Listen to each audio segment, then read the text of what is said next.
안녕하세요. 저는 법로 김용포라고 합니다. 오늘은 마음의 작동 원리란 무엇인가라는 주제로 설명해 보고자 합니다. 저는 왜 통맞이를 각오하고 현대 과학은 마음도 모른다고 폭탄을 선언합니다. 그 이유는 무엇일까요? 한번 살펴보도록 하겠습니다. 마음의 작동 원리는 또한 깨달음의 원리와 서로 상반된 서로 양면성이 있습니다. 특히 마음의 작동 원리는 사춘기의 원인과 같습니다. 이처럼 간단한 원리를 알면 모든 것을 이해할 수 있는 바탕이 됩니다. 제가 동영상을 10개를 올리면서 호흡의 변화 원인, 대파의 변화 원인, 혈액순환 안 되는 원인 등을 설명하는 등 그 그림에서 5개의 그림과 1개의 도표로 설명을 한 것을 봤을 것입니다. 이같이 모든 것을 이해할 수 있는 길이 되는 것입니다. 또한 마음을 어떻게 하면 쉽게 조절할 수 있을까? 마음의 작동 원리를 알게 됩니다. 그런데 우리는 지금까지 불교의 의식학 등 마음의 작용에 대해서 설명을 해왔습니다. 그러면서 심, 의식, 무식 등 형이사학적인 용어로 설명하다 보니 마음을 사실 이해하기가 어려웠습니다. 이제는 혈액순환 속에 원자의 전기작용으로 마음을 설명해야 됩니다. 왜냐하면 석가모니 부처도 사실 원자의 전기작용을 고온으로 설명했습니다. 그러면서 마음은 방황과 심장을 토대로 마음이 시작된다는 설명하고 있습니다. 그런데 이거를 중국으로 넘어가면서 또한 후세에 전해지면서 잘못 전달하는 내용이 있었습니다.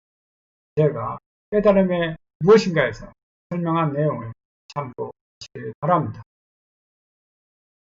특히 현대 과학은 마음의 정의를 감정이나 생각, 기억 따위가 깃들거나 생겨나는 것, 얘네가 마음이라고 말하고 있습니다.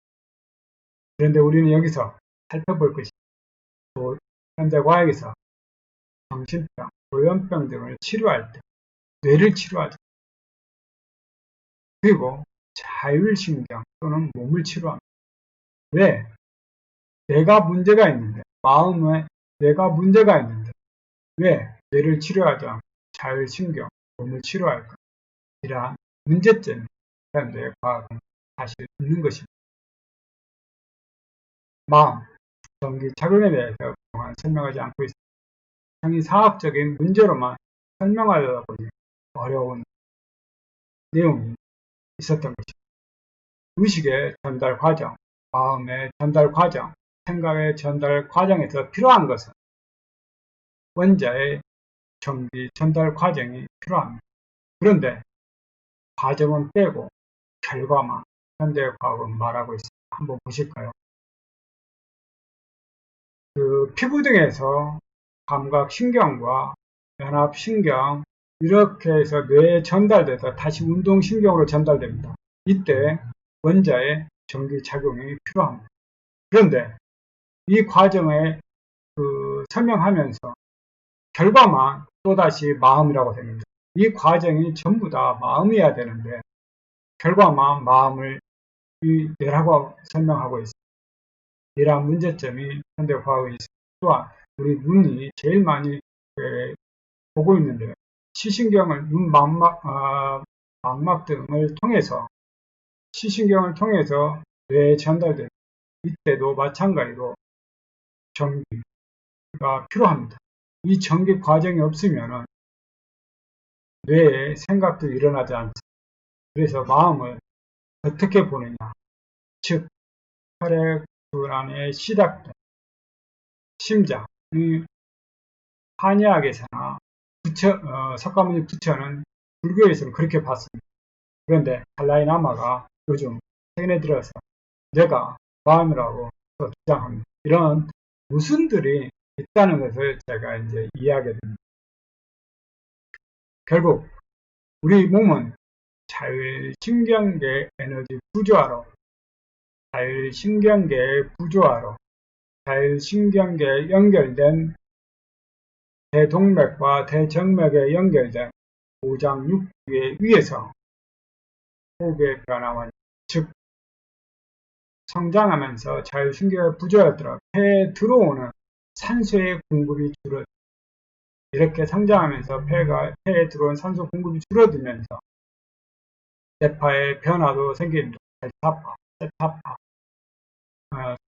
알파파, 베타파, 감마파 등으로 변화한 것도 전부 다 자율신경계의 에너지 구조입니다. 혈액순환이 점차 안 되는 것도 몸의 에너지의 변화를 제가 혈액순환이 안 되는 것이 몸의 에너지의 변화 원인으로 또 설명이 가능합니다. 이처럼 우리는 자율신경계 에너지 구조화로 호흡의 변화와 뇌파의 변화, 에너지의 변화 원인이 일어납니다. 그런데 현대 과학은 이 전체를 이해를 하지 못하고 있는 실정입니다. 그래서 제가 현대 과학은 마음을 모른다고 말하는 이유가 되는 것입니다. 여기서 잠깐 공부하고 넘어가겠습니다.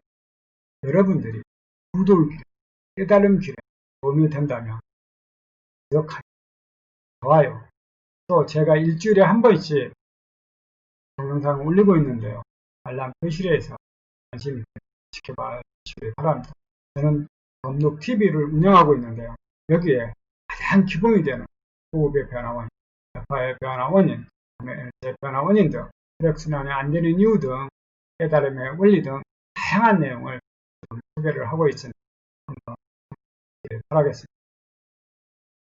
뇌파의 변화에 따라, 즉 뇌파는 뇌파의 전기 세기에 따라, 진폭의 세기에 따라 마음의 변화 상태가 나타납니다.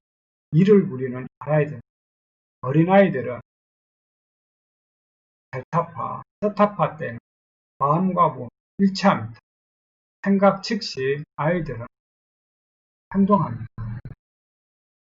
그런데 어른이 되면 생각 즉시 마음대로 행동하지 않습니다. 왜냐하면 끊임없이 강한 뇌에 전기가 공급됨으로써 정보는 전달되는데 다시 이 머리에서 아래로 내려오지 않은 이를 저는 마음과 몸이 분류 현상이 일어난다고 봅니다. 이 문제 때문에 우리는 생각한 대로 마음 먹은 대로 몸이 움직이지 않게 됩니다. 이를 조절하는 것, 이를 이같이 조절하는 것이 어떻게 하면 조절할까? 몸을 이완시키고 자율신경계를 조화롭게 해줘야 됩니다. 그러면 결국 수행은 기본이 돼야 되는 거예요. 그리고 이는 깨달음의 상태에 이르는 사람들이 나타나는 그림입니다. 수행을 오래 하면 백회가 열리게 됩니다. 왜 그러냐면 그 이유는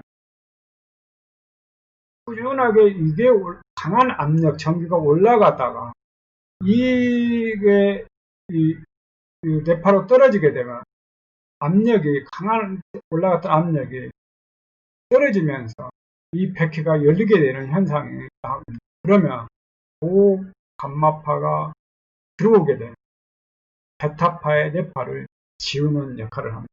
그렇게 되면 수많은 떠오르는 생각들, 이 올라가서 과거에 있었던 일, 어제 있었던 일, 자기 마음대로 생각하고 싶지 않는 생각들이 계속 떠오르게 되는데요.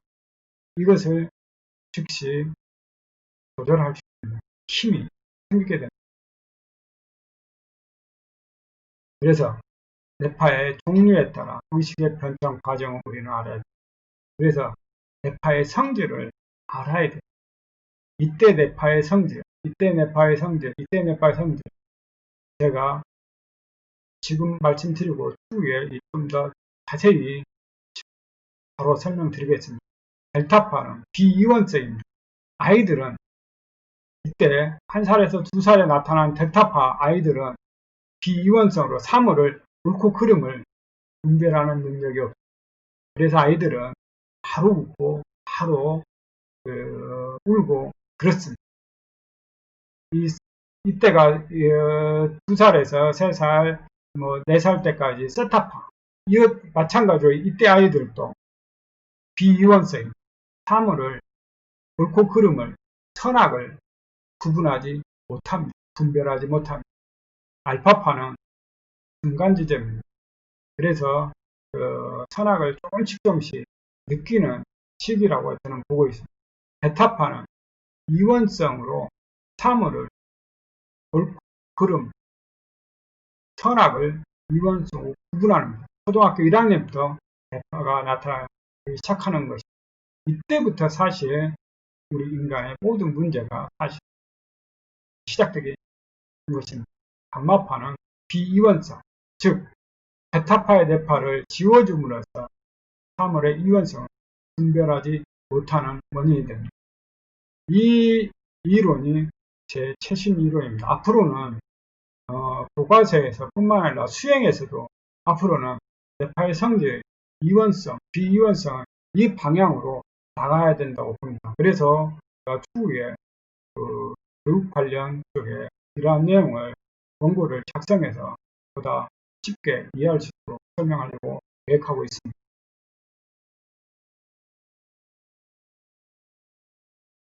혈액순환이 안 되면서 마음과 몸의 분리 현상이 조금 전에 일어난다고 말씀드렸습니다. 끊임없이 이게 올라가기 때문에 마음의 몸이 분리 현상이 일어나는데 현대 과학에서 말하는 뇌의 가소성 문제를 여기서 설명이 가능합니다.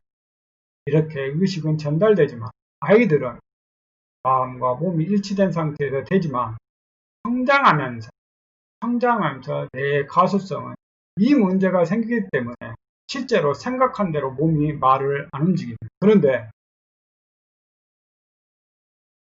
마음이 뇌의 가소성을 설명합니다. 마음이 또 뇌를 움직인다고 이렇게 설명합니다. 이러한 현대 과학은 뇌의 가소성에 대한 문제가 여기에서 나타나는 것입니다. 마음의 작동 원리를 제가 이해한 동기가 있습니다. 어떤 책을 보다가 수성 하강이라는 단어를 보는 순간에 직감으로 조금 전에 설명드렸던 마음의 작동 원리를 이해하게 됩니다. 호흡의 변화 원인을 이해하고 뇌파의 변화 원인을 이해하고 몸의 에너지의 변화 원인을 이해하게 됩니다. 이때 우리 선조들은 복식호, 충식호, 어깨호, 복수 이 단어가 떠올랐습니다. 그러면서 이 단어가 호흡의 변화 원인이구나 하고 제가 이해하게 됩니다. 그러면서 우리 선조들은 알고 있었기 때문에 관련 자료를 제가 찾아보게 됩니다. 박지상에 쓴 부도진, 수와 화의 원리가 있더라고요. 그런데 다른 분들이 이 부분에서 설명을 제대로 못하고 있었습니다. 그래서 제가 쓴 마음의 작동 원리에 수와 화의 부조화로 몸 한쪽에 빛이 나면 식인성이 생긴다는 이 내용을 사람들이 이해하지 못한 것을 제가 마음의 작동 원리에 쉽게 설명했습니다. 또한 제가 황제내경 외경편에 수와 원리를 봤습니다. 그런데 몸 한쪽에 빛이 나면 식이심이 생긴다. 이러한 얘기들은 없더라고요.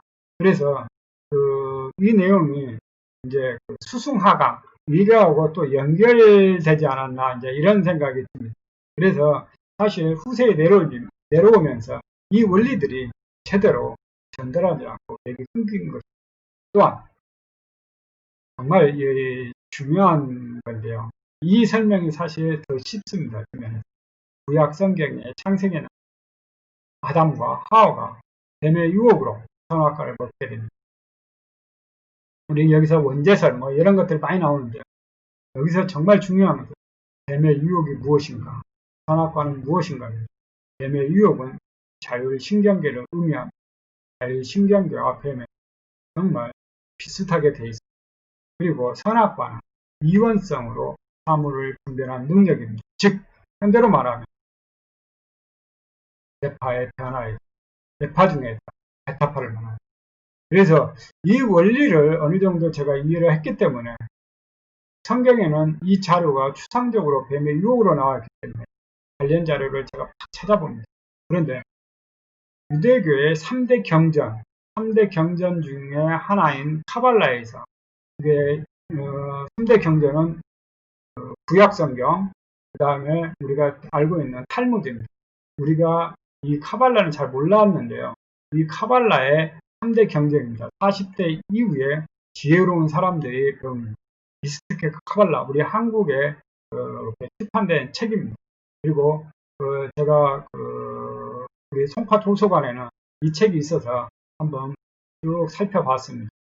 그랬더니 뱀의 유혹, 뱀이 나타나는 것, 뱀이 나타나는 그림과 생명나무가 나타나는 그림들이 도식으로 나타나서 거기에 야외, 그 다음에 여호와 이런 의미들이 설명되어 있습니다. 이 책에 관심 있는 분 꼭 봐보시기 바랍니다. 여기에서 저는 이러한 원리들을 이해하게 됩니다.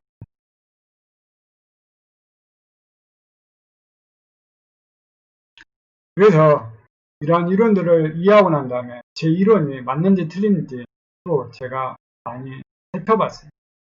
신생아들이 태어날 때 뇌파가 0 또는 불연속적이라고 말합니다. 이러한 내용들을 제가 올리니까 어떤 사람들이 이런 건 처음 보는데요. 어떻게 이게 그러냐고 또 반문하고 물어봅니다. 제가 다양한 자료들을 찾아보면서 이렇게 찾아냈습니다. 이 신생아들이 태어날 때 뇌파가 0 또는 불연속적으로 태어나는데 이 뇌파가 델타파, 세타파, 알파파, 베타파, 감마파 등으로 변화되겠습니다. 이것을 제가 이제 또 찾아봤습니다. 원자는 양성자의 수와 전자의 수가 같아 중성입니다. 즉 원자는 이렇게 같아다가 외부의 에너지 유입에 따라서 변화하게 됩니다. 자율신경계 에너지 구조화로 생겨서 호흡이 변화되는 것을 우리는 여기서 이해할 수가 있습니다. 그래서 성장하면서 또한 뇌파가 변화한 이후 외부의 에너지 유입이 호흡이 변하면서 뇌파가 이렇게 변화한다는 것을 제가 이해하게 됩니다. 또 마음과 몸은 우리 원자로 구성되어 있습니다. 이게 조금 전에 구약 성경대로 생명나무는 사실 몸을 말합니다. 그리고 마음이 뱀의 유혹으로 선악과를 일으키는, 즉 원자가 어떻게 변하느냐, 에너지 성질이 어떻게 변하느냐, 이걸 우리는 알아야 된다. 왜 뇌파가 변화하는가, 우리 이유를 알아야 되는데 지금까지 불교에서는 실체가 없다. 전기작용인데 실체가 없는데 이 빛의 어떤 과정만 사는 것이라 빛에 어떤 성질이 있는가, 이것을 우리는 알아봐야 됩니다. 즉 현재로 말하면 뇌파의 진폭, 체기가 어떤 성질이 있는지 우리는 그것을 이해해야 되는데 그걸 우리는 한 번도 사람들이 생각을 해보지 않았다는 것을 의미하는 것이죠. 제가 그것을 이제 알게 되고 이해하게 된 겁니다. 그래서 지금 마음의 작동 원리를 설명하고 있는 거죠. 또한 우리는 여기서 오투 과학탐구 화학에서 나오는 원자의 그림입니다. 이 원자의 그림은 원자핵, 이 원자핵의 양성자가 말합니다. 플러스 전기를 말합니다. 전자는 마이너스입니다. 즉 태극을 의미하는 겁니다. 즉 여기 원자는 태극도설로 얘기했을 때 이게 이제 원자가 무극이고 볼 수 있고요. 그 다음에 원자핵과 양성자, 전자가 태극이 되는 겁니다. 즉 음양의 원리가 되는 것입니다. 그리고 이제 이것이 세분화되면은 오행이 되고, 이러한 것들을 제가 이제 이해하게 됩니다. 그리고 또 태극기도 이제 이해하게 됩니다. 이것은 무극입니다. 무극에서 다시 태극이 되고요. 음양이 되고요. 이 이제 음양의 조화가 이렇게 이루어져 있다가 양성자의 수가 전자의 수가 같아서 중성인데 이 중성에서 점차 에너지 유입에 따라서 어떻게 틀리느냐, 이걸 봐야 됩니다. 에너지 유입에 따라서 이게 변화되는 과정. 이것을 제가 이제 여기까지 이해가 된 것입니다. 그래서 원자는 성리학 측면에 대해서 무극이 되고 양성자, 원자핵, 양성자, 전자가 태극 및 음양이 되는 거죠. 우리는 그동안 이런 것들을 형이사학 관점에서만 살펴봤습니다. 즉 현대과학에서 말하는 원자로 이러한 것을 다음에 선악 부분을 우리가 살펴볼 수가 있는데요. 지금까지는 이런 것을 형이사학적으로 설명하다 보니 정말 이해하기 어려운 그런 내용들이 많고, 또 이러한 형이사학적으로 얘기하다 보니까 논란이 끊임없이 고대부터 마음의 문제가 있어왔던 것입니다. 즉 앞으로는 에너지 세기에 따라서 의식의 변화되는 것. 제가 조금 전에 말씀드렸던 베타파, 세타파 때는 비이원성, 알파파 때는 좀 연구를 해야 되고 선악과 같이 조금씩 섞어져 있는 거고, 그 다음에 베타파 때는 선악을 확실히 이제 먹게 되는 거고, 아담과 하와가 자율신경계의 구조화로 베타파, 베타가 나타나고 있다. 이렇게 표현할 수가 있는 DNA 유혹은 자율신경계를 의미하는 선악과를 이원성으로 분별하는 능력, 현대과학으로는 인지능력 향상을 의미합니다. 이처럼 제가 제 나름대로 검증을 많이 해봤고요. 또한 율곡 이희 선생의 자격문을 한번 봤습니다. 이 자격문은 이희 선생이 정신평안에 오랫동안 멋대로 하도록 내버려 두었던 마음을 하루아침에 거두어 드린 일, 그런 힘을 얻기가 어찌 쉬운 일이겠는가 하면서 마음은 살아있는 물건입니다.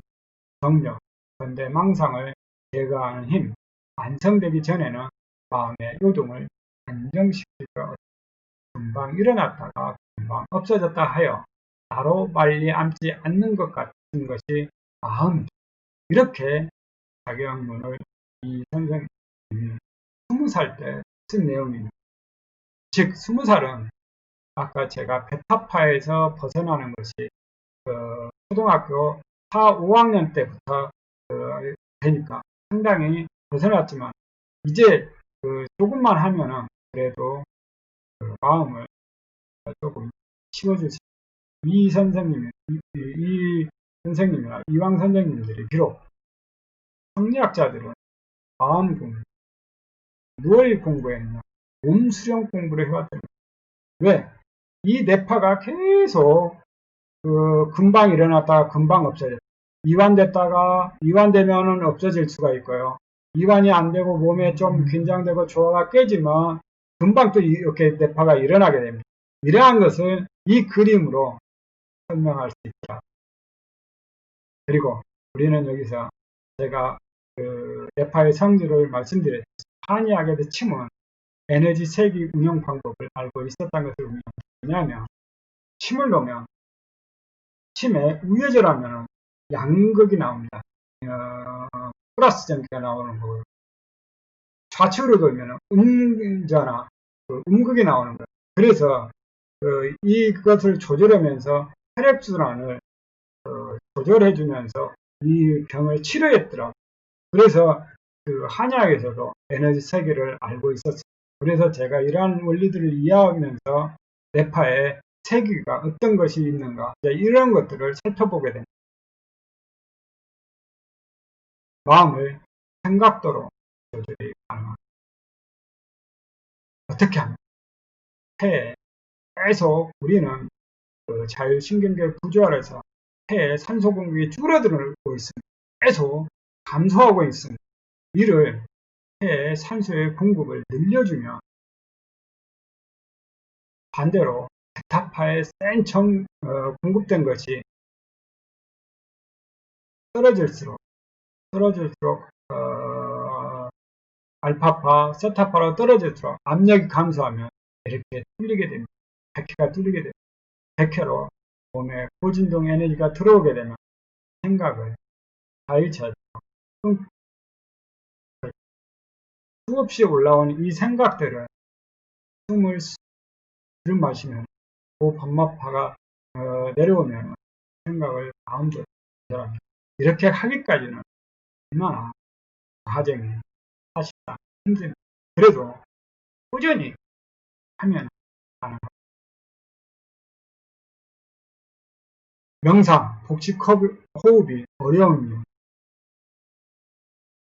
이 그림이 40에서 50대 상태의 혈액순환 상태의 그림입니다. 이 그림은 60에서 70입니다. 이렇게까지 되려면 이 잠깐 복식호흡 명상 조금 해놔가지고 안 되겠죠. 얼마나 많이 수련을 해야 되겠습니까? 그래서 나이 먹을수록 늦게 하면 늦으면 늦을수록 어렵다는 것을 우리는 알 수가 있습니다. 이 그림을 통해서 조금 전에 말씀드렸던 나이에 따라 자율신경계 에너지 부조화가 커져서 혈액순환이 안 됩니다. 또한 에너지 부조화 비율보다 명상 복식호흡 비율이 많아야 호흡으로 막힌 혈관을 뚫기가 쉬워집니다. 즉 그동안 막힌 막힌 혈관을 호흡으로 전기고무를 많이 해주면 해줄수록 이 혈관이 풀어지기가 쉽습니다. 그런데 이 양이 적으면 적을 수밖에 없으니까 계속 우리는 매 순간에 자율신경 부조화가 생기면서 산소가 공급 줄어들기 때문에 그보다 더 많은 비율이 돼야 효과가 나타나는 것입니다. 이 그림을 통해서 이 상황을 제가 이제 이해를 하게 됩니다. 늦으면 늦을수록 그만큼 어려울 수 있습니다. 나이에 따라 수련의 효과가 차이나 나타날 수 있습니다. 그래서 고대인들이나 지금 명상하신 분들은 자율신경계 에너지 부조화를 막기 위해서 몸에 이완된 상태에서 명상을 해왔던 거예요. 수시로 우리는 지금 계속 에너지 부조화가 생기기 때문에 수시로 명상, 복식호흡을 해야 되는 거죠.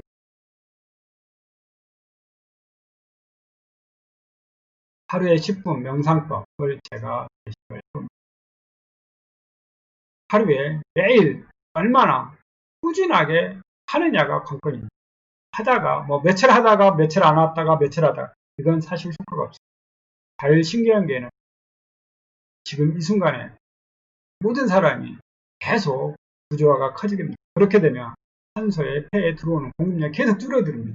그래서 언제 어느 때나 가능한 복식호흡은 제가 숨을 들이마시면 이것은 전철 기다릴 때나 차를 몰고 가다가 신호등에 걸렸을 때나 버스 타고 갈 때나 걸어갈 때나 이것은 수시로 호흡이 가능합니다. 그래서 언제든지 가능하기 때문에 복식호흡은 수시로 해주는 것이 좋습니다. 그런데 계속 베타파 이 센 전기가 올라가기 때문에 생각들이 계속 또 어떤 생각 내일 할 것들 사업 같은 할 것들 회사에서 했던 이 일들이 떠오릅니다. 그래도 떠오르지만은 떠오른 그러다 보면 1초, 2초, 3초 하다가 5, 6초 하다가 다시 돌아가고 합니다. 그래도 아주 꾸준히 하다 보면은 이것이 몸에 적응이 됩니다. 그러다 보면은 효과가 하나씩 명상은 아침에 일어나기 전에 또 좌선을 이렇게 하면은 일어나기 전에 그릇에 들어누워서 와선으로 몸의 구조가 깨지기 전에 와선으로 그대로 하는 것도 좋은 방법이고 또 잠자기 전에 들어누워서 와선으로 그대로 이렇게 하면은 몸이 이완되기 때문에 명상의 효과가 훨씬 좋습니다. 그리고 그렇게 하다가 잠이 들면은 아침에 개운해지고 또한 깊은 숙면을 하게 됩니다. 왜냐하면 40, 50대 되면은 에너지 부조화가 커져서 숙면하기가 사실 어렵습니다. 그런데 이렇게 하고 하면은 정말 숙면을 했다는 그런 느낌이 들 때가 있습니다. 제가 추천드립니다. 그렇게 하다 보면은 마음과 몸이 일치되는 횟수가 많아집니다. 이를 사람들이 내면의 힘이 생겼다고 얘기하는 거예요. 또 겁내 고민이 점차 사라지는 것을 자신이 알고 또 변화되는 느낌을 알게 됩니다. 그러면 점차 나 자신을 사랑하게 됩니다. 저는 제 자신을 되게 부정적으로 봤어요. 능력도 없고, 운동 못해요. 막 그랬어요. 근데 이런 것들이 어느 날 사라졌다는 것을 알게 됩니다. 처음에는 몰랐습니다, 사실. 그런데 이러한 수행을 오래 하다 보니까 그것을 왜 그랬을까 했는데 나중에 이런 것들 이해가 하게 됩니다. 전적인 생각이 줄어들고, 몸도 줄어들고, 화날 때도 마찬가지로 원인은 모두 내 탓입니다. 예를 들어서 집사람은 슈퍼를 갑니다. 집사람은 슈퍼 이렇게 보고 하면은 간단하게 뭐 남자들은 딱 들어가서 보고 사오는데 여자들은 또 아닌 이것도 골라보고 저것도 골라보고 이러다 보니까 어? 그 백화점 같은 데 갔을 때 한 30분은 이해를 하는데 이제 그때 또 살살 올라오게 그런데 이걸 이제 이해하고 나니까 1시간까지 갔다가 나중에는 1시간 반, 2시간까지 이해가 되더라고요. 이렇게 점차 그 원인이 내 탓으로 돌아가게 되면 이제 그런 거에 무신경해지게 됩니다. 또 다른 사람들은 평가를 안 하게 됩니다. 할 필요가 없죠. 네? 내 주관에 나는 내 입장에서 옳다고 생각하기 때문에 얘기를 하게 되는 거예요. 그래서 갈수록 이런 것을 안 하게 됩니다. 주위 사람 모든 사람이 행복해지길 바랍니다. 그래서 불공정 행위에 대해서 안 하게 됩니다. 내 자신이 창피하게 됩니다. 그렇게 변화되는 지금까지 제가 마음의 작동 원리에 대해서 설명하였습니다. 궁금한 내용은 댓글로 부탁드리겠습니다. 오늘 여기까지입니다. 감사합니다. 다음에 뵙겠습니다.